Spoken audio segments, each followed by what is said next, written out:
So this is part two. As you can tell, after they got rid of this Wererat right here, Timmons is out in the lead, followed next by Stanwyck, then Itaz, and then finally pulling up the rear is Ellis. Okay, she's got the highest armor class of all of them. So they're going to go down a series of steps. As they move down, they're going to come to what appears to be a really, well, I guess this is another set of steps going down. Let's see something. All right, so he's moving this way. Clearly, the lantern throw is going to be kind of interesting. How far will this go? Timmons is going to make his stealth check. So I'm going to go to Timmons on the score thing. Stealth. Okay, that's how he does. 1. Awesome. So 5 out of 6. So 1, 2, 3, 4, 5. He's stealthy. He will not be seen, which is good because we don't want to be seen. He's going to enter down into this chamber. It says 4A. So let's take a look where this is. Down here, 4A, too far. 4A is a tunnel. This long tunnel descends down 10 feet. And it's dark, dank, and smells of mold. Great. Should get Serve Pro in here or something. This tunnel beneath section 16. There are no monsters, but the combat will be difficult. In the beginning of this module, it says that there is no rolls for wandering monsters. So I think it's right up here. 75%. Oh, no, it's a different thing. This is some other stuff. Where was I reading it? And I read it in the very beginning of this thing. So wandering monsters isn't going to be an issue. Oh, here it is, right here. They camp overnight, they'll get it, but there are no wandering monsters in the dungeon. Okay, so I would roll for one if he was like in a location like this, but it's not necessary. So he's going to venture forth. So we're down here in 4A, the tunnel. All right, so Timmons, Stanwyck, Itaz is bringing up the rear. Of course, I've illuminated everything because, you know, like I said, I'm the only one viewing this. As we go forward, okay, I'm going to move this over, move this up, trying to keep this stuff, okay, interesting. All right, so it's going to snake around and then come back up to here. So let me just move everybody up this tunnel. And they're checking and examining the thing. They're kind of walking around. They're saying, oh, this is very interesting. Alice, I left you in the dark. I'm so sorry. So it was, she's here, they're here. So now I'm going to come at what appears to be, a room called 18, and there's something there. So let's take a look. Once again, I have to declare things ahead of time, but they don't count. So Stanwyck is going to wave behind him Timmons is going to wave back to Stanwyck and say, shh, shh, shh, like he comes upon something. And then as a halfling, he's going to try to enter the room stealthily to try to take a look and get a bearing of what's going on. He'll probably touch one of the walls and slide around just to the outside of this whole thing. And the object here is to make sure that, he could get kind of a lay of the land to see who's there. So he's got to roll a stealth check, right? And then once he figures things out, he'll come back and report on it. So I kind of have to read what's going on. This is 18. And if it seems like it's something that he can make out in the darkness, although I don't think halflings don't have dark vision, but nonetheless, it's something to think about. So let's take a look here. So he's going to come out, Timmons.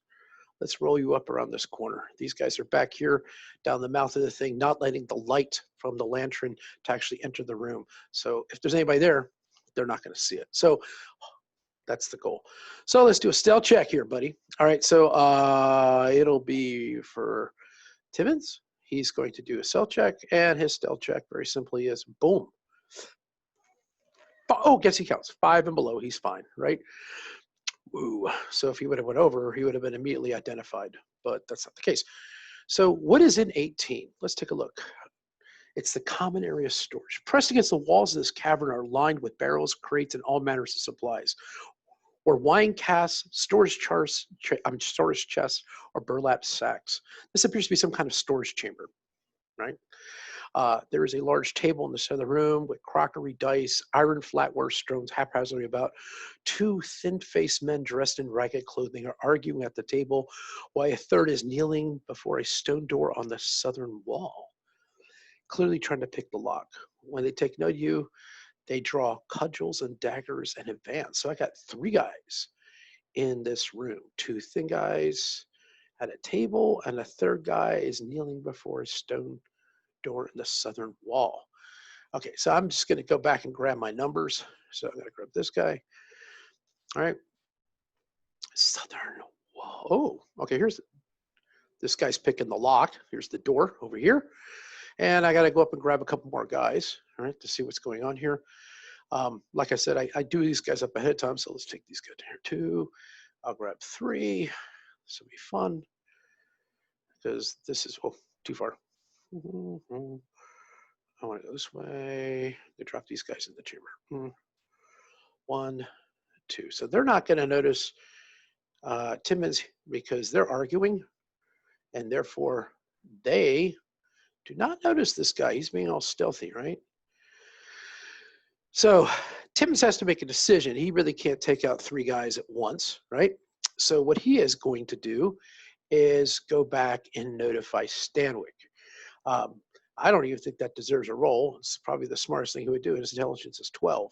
He can't take on 3. So he's going to go back and let Stanwyck know what's going on. There has to be some sort of illumination in the room because they are humans, right? Even though it's not described. Is it described any kind of illumination? They have cudgels and daggers. Nice. Okay. So clearly they have to have something that's illuminating this room. So that's fine. Okay. So he's going to walk and see what's going on.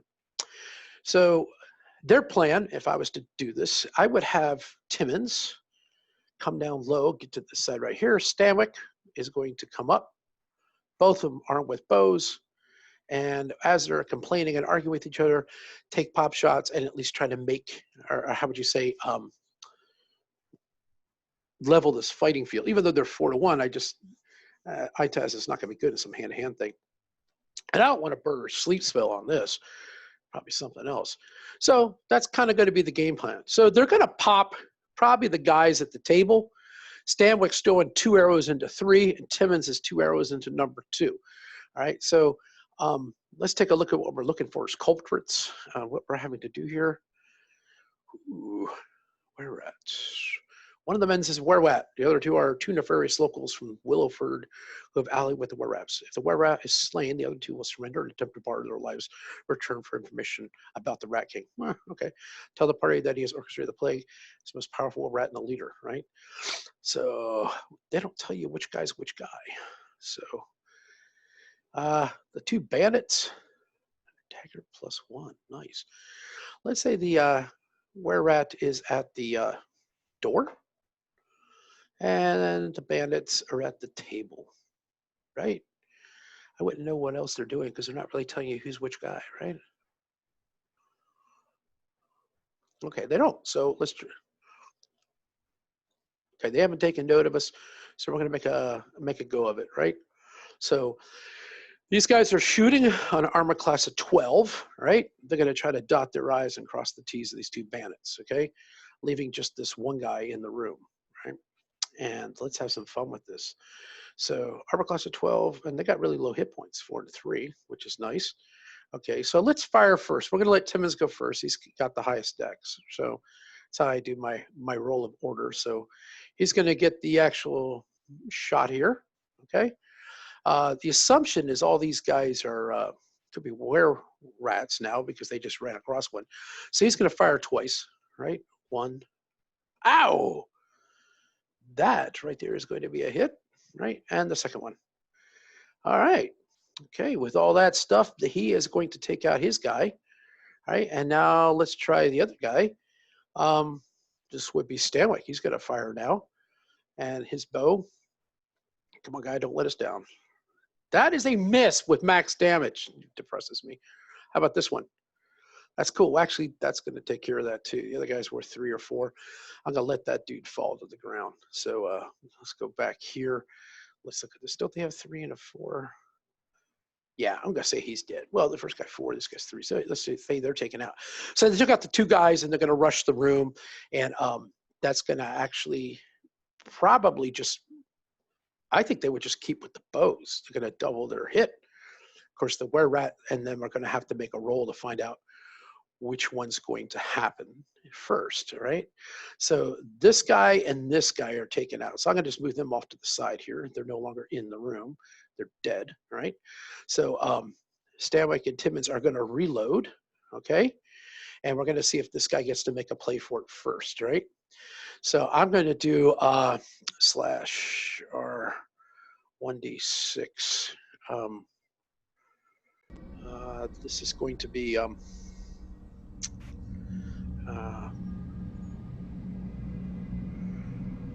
think this right here is going to be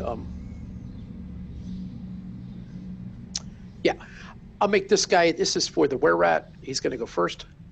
6. Oh crap. Well, a tie would go to the, I mean, they do have a chance of beating this, but I seriously doubt it. Let's try it again. So and this is for the party now. So the Wererat's gonna be able to do, yeah, the Wererat's going first. Now he, I think 2-on-1, 2 guys with arrows. He was picking a lock. I don't trust the scenario. I believe he would try to make a dash for it going around and away. He pretty much would feel like he was outnumbered right here at this point. So let's think about how this would happen. 5, 10, 15, 20, 25, 30, 30. We'll put him here. Doing a dash would get him twice as far. They will get to make an attack of opportunity on him as he makes his run. So we're gonna see how this works. All right, so let's play this one out. So Timmons, you're gonna fire first, given the situation. So he's gonna shoot twice. This could miss. Hey, no, you hit. Okay, the first one does hit. Doing 2 hit points with the damage. And let's see how Stanwyck does on his shots. He's gonna make 2 shots as he runs across the room. That's a hit. Now we're up to 5. And then the next one. All right, so 5. He did a total of 5 hit points with the damage. That's gonna slow his rate of movement. He's gonna still make a run for it because God knows I would. So he's hauling out here like this. I gotta take the arrows off these guys now. They've shot 4 arrows. Let's take a look at what we got here, all right? So Timmons, you're down 4. So 1, 2, 3, 4, right?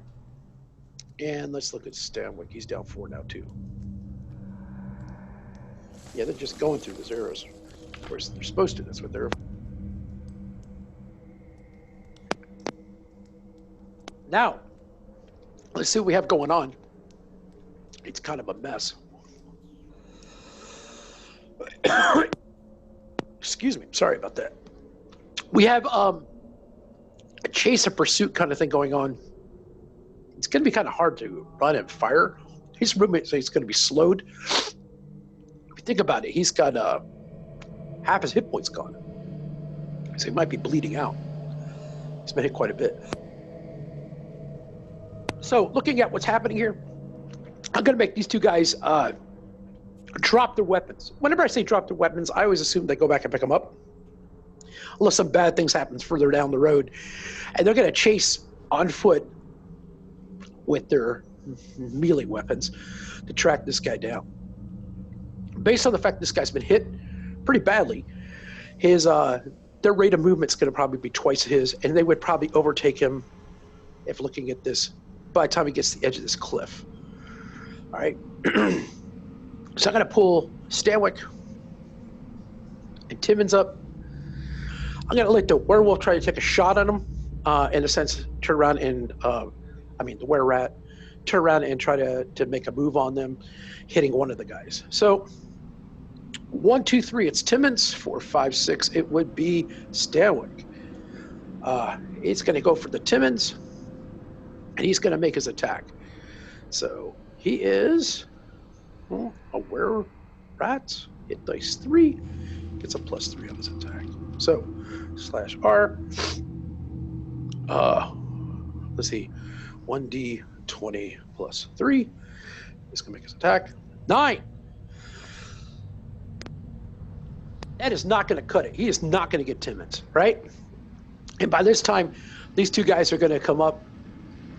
I would consider it a flanking maneuver. Now you got 2 of them, one guy coming from, I guess they're both facing him, so that's not going to be the case. So they're both going to be straight on hits, all right, that you're going to see for both Stanwyck and Timmons. So let's do Okay, let's do Stanwyck first. I guess this is truly like engaged melee, so we should probably do the roll for initiative again, even though the other one's a runaround, right? /R, 1d6, and this is for, of course, the Wererat. God, he rolled a 6 again. Man, he is magical. All right, so then I'm going to do the party listing. Like I said, ties go to the actual party. I don't think it's going to happen, so Wererat will get to attack again. Oh my God. Yeah. Okay, well, I guess it is the party's turn. So they're both kind of going to try their best to chop this dude up. So let's try this. So Timmons is going to hit first. I'm going to give him, he's got the dex. He's going to go with his silver short sword. Boom. Man, you missed very badly. Swings, totally misses the Wererat. Of course, there's a lot of confusion. The Wererat's probably clawing at him at this point in time. It's kind of a big mess. So now we're into the idea that we have Stanwyck now engaged in it. He has his two-handed sword. He's going to make a big swing at that. Yes, crushing him. That's a good job, right? So he's take that silver weapon, swung it around, and dropped him to the ground. Let's take a look. So we're going to make sure we know what we're doing here. Yeah, he's got 9 hit points. He's down on the ground. Sort of a mess, right? That's 44. Okay. So once they drop him, they're actually in another room. So I have to kind of look what's going on in 20. Even though they're on the upper ledge, this may have been noticed, might have been noticed. We'll see. I mean, we'll see what it says down there. It could be empty. Who knows? The high landing. This vast, flat chamber is nearly featureless and silent. The only object note are the bones scattered about the room and a half-dozen small piles. Long cliff drops 50 feet straight down on its western side. 3 bones are through. They slewed them in a nose. If disturbed, they rise as skeletons. Okay, this doesn't look like that's going to be happening right now because they are not coming down from where they are because they're going to go back. Play their thing. It's pretty dark up here. So what they're going to do is they're going to, first of all, search this guy and look for anything, and they would find anything between these two things. Or while Itaz is going to move on up here. Come on, Itaz, bring the lantern. Let's see what we got going on here. Nice. Let's illuminate this. LSU come up too. Oh, it looks like a statue here. That wasn't mentioned in the thing, is it?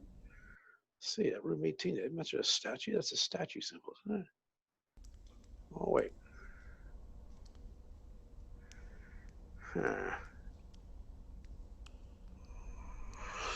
Interesting. I'm pretty sure that would be. Let's go back and look at the map. Usually the circle with the star is a statue. It's for some reason. I don't see it here.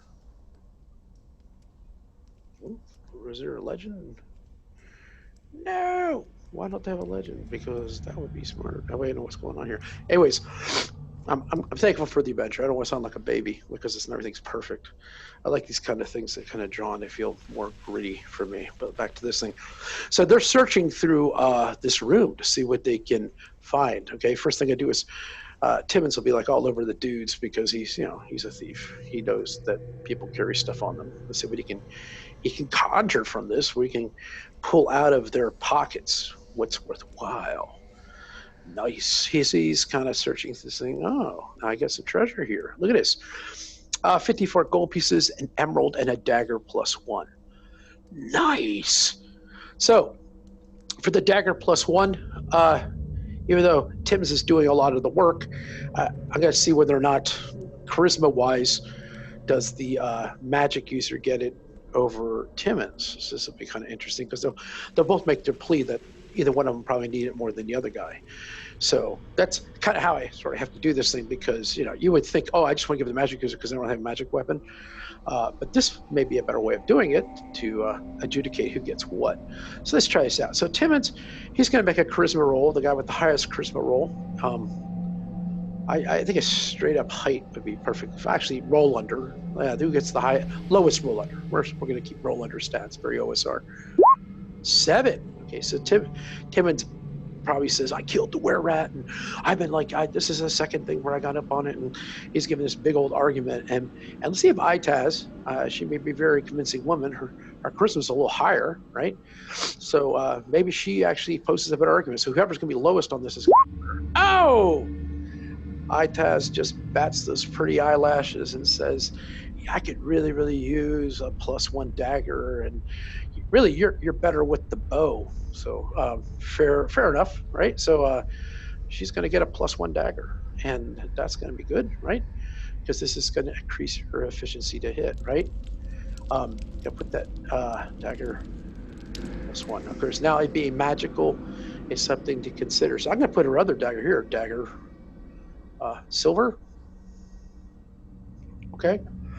And that would stay down here, but she's going to get that silvered weapon, right? So then the other argument about the other stuff that's held in possession, okay, going back over here, there's 54 gold pieces and an emerald worth 200 gold pieces. So they decide that they're going to let the cleric hold this stuff. Usually that's the way this works because the cleric's most honest, right? Presumably, right? So they're going to give it to Ellis to hold. She's going to keep it in one of her sacks. So I'm going to put the in her stuff. I'm going to put the emerald, right? Emerald or 200 gold pieces, and I'm going to I probably spelled that wrong here. And for gold pieces, what was it? Let's go back and take a look.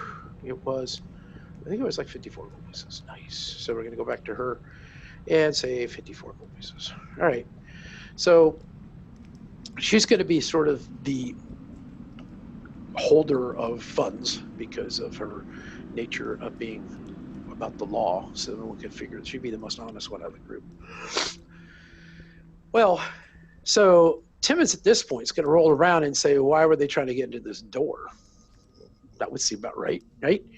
Being a thief, obviously, if someone was trying to get in someplace, it must mean that there's something important in there, right? So it doesn't have to take twice to convince him of this. So he is going to try picking that lock. Good guy, Timmons. And I hope he can do it. The other choice you do is bash the thing with the mace or a hammer. He does have a hammer. Right? I don't want to go that route. Let's see if we can do this the old-fashioned way. What's the old-fashioned way? Picking the lock, the true criminal way. And I'm trying to move him around. I know it's just aesthetics, but hey, there we go. So for him, it's a thief check. So I'm going to put him up. He's going to try to pick this lock because that's what they were doing. And he has to roll a 2 out of 6. So it's either 1 or 2 on a 1d6. Let's see if he can do it. Come on. Yes! All right. So Timmons gets down there. He starts like getting with his thieves tool. He's starting to mess with stuff, even though I don't really think thieves tool is actually in the book, but he has them. Anyways, he's playing with locks and he's moving the tumblers a little bit, and he pops the door open ever so quietly. Okay. Now he didn't check for traps. I forgot to mention it. So if there is one, I'm kind of messed up. But he's going to get hit. So we should probably see what's in room 19. I might have just killed my thief. I hope I didn't. It says the door of this chamber's ancient stone has an image of a star set in the center, inlaid in silver. Maybe we can cut that out. It's worth money. All right. There's a small handle also crafted in silver. The door appears to be its markings appear undaunted by time or wear. Oh, it's magical. Can only be opened by a cleric of the silver layer or other lawful cleric. Inside characters find the embodied tomb of a knight. All that remains is a holy symbol, all which are powerful artifacts of the Church of characters who are chaotic and limit, who attempt to take this angry spirit of the night and cannot be turned. Oh, well, this is not good. So let's pump a break here. So they were trying to pick the lock, but it didn't need picking, or they just couldn't get in it. So technically speaking, this should not have been opened. That's, I guess, the only issue with not reading ahead, right? So how can I adjudicate what just happened? Okay, he pops the lock, and he finds out that he turns the handle, but the door still seems shut, right? So he's like, it's not locked. I just can't push it open. Something is holding it. So, of course, you're going to get the buffest guy in the room. That would be Stanwick. He's going to come over. He's going to give a strength check. He's going to give a big push and try to push open the door. Oh, man, he does it with all his strength, but he just can't open the door. Obviously, he didn't roll under 17, right? So they call over the next strongest person. Obviously, you got Timmons there and Stanwick, and they're all pushing. So now they're going to turn around and call Ellis over. Ellis, come on, give us a hand. You're strong, right? So Ellis is going to come over and get a hand, and she's going to get real close enough, and she's going to give it a push. At this point, she's actually a lawful cleric, which actually is the game changer here. It's going to open the tomb, right? So at this point, when the tomb opens, and it just does, there are let's stick all these guys on top of each other, get this door shut. Look at that. And when the door makes its creaking sound and it opens up, they look inside, and this is when they see this knight, an entombed body of a knight. It's become little more than bones and dust. Okay, so then they see the holy symbol and all these other powerful artifacts that are inside this thing. Okay, now clearly, uh, uh, Timmons is going to want to start touching all this stuff because that's who he is, right? I would say that definitely Ellis, being a lawful, is going to try to talk him out of doing this thing. So when she turns around and says, "Oh my God, it's an ancient tomb. You don't want to disrupt this stuff. It's going to be bad," and all this other stuff, and she's begging Timmons, "Whatever you do, you cannot handle this stuff. This is a holy relical place. This is important stuff that should not be fondled by greedy Riz." Ah, good. She rolled under. So she convinces Timmons, "This is a bad move on your part to start like going through all this mystical stuff, right?" But her intelligence is kind of weak. So I think that she's going to think, let's see what she does. Dang, all right. So her intelligence is kind of like she's not really sure if anything's really magical or anything's worth anything. So she's uncertain on whether to take any of the stuff in the room, okay? The only person that's probably going to be able to do a feasible arcana check, I think, is going to majority rule on this one to figure out who's deciding that they should actually take it. So she is actually, for an intelligence check, she failed. Okay, so she doesn't know whether or not the stuff will be cursed if she took it. So he's going to roll out, and he doesn't want to touch it. He thinks he doesn't know enough about it. Now you said it was cursed. This could be a bad thing. So there's two fails here. So they might not get this treasure out of here. This may be a bad day for them. All right. Itaz, she's going to make her check. She's well under, and she's like, "Well, look, this is the way it goes. This isn't helping anybody. This sitting here, I see you guys find this to be, obviously, Ellis, I find this to be very, very blessed stuff here because it's a night. But wouldn't this be best serving people if we use it to defend the town of Williford? It seems just makes sense to me, right?" And so she's making her play. Let's see if she does a charisma roll. If she can somehow get them to think that this is okay to take, especially if we gave it to the cleric, because the cleric is holy, or we give it to those that would seem, maybe we just give it to those, obviously can't use the sword, right? Or maybe you could, the fighter, I think he's lawful. I never really gave him an alignment, I don't think, but let's just see what happens in the charm. Yes, so Itaz is very convincing in the argument that this should be taken and we should use this. Okay, I'm going to just do one more roll since everybody's doing anyway. Stamik's going to jump in, and he probably going to fail this intelligence check. He's got to roll below a 6. Yeah, he's clueless about any of this stuff, and yeah, but he is probably going to take advantage of the situation because that sword looks awful nice and shiny, right? So let's look and see what they got in this treasure, see what it's worth, right? So right now there is silver chainmail +1. Nice. A silver longsword +1, +4 against, look at that. Wow. And a silver holy symbol. So, so you have the chainmail and the silver longsword. Now, one thing for a fact is that the Ellis has plate mail on, so it's actually a step down in armor class, and she cannot use the longsword, but she does like the holy symbol. So she's going to take the holy silver. She only has a wooden one, so this will be good for her. But the other thing she says that if Stanwyck truly does live up to the honor of slaying the evil in this land, that I'm sure using this stuff would be perfectly fantastic for him to use. So they all agreed that's probably best because he is the big fighter. So I'm going to change all their stuff on their sheet, and I'm going to end this session right here. This is part 2, and then we'll pick up and keep going after that. So I'm going to add the silver chainmail, the silver longsword, and the holy symbol. With that, I'm going to go ahead and stop. This is part 2. It's ending here, and we'll pick up with the other stuff later, right? There we go. Thank you for listening.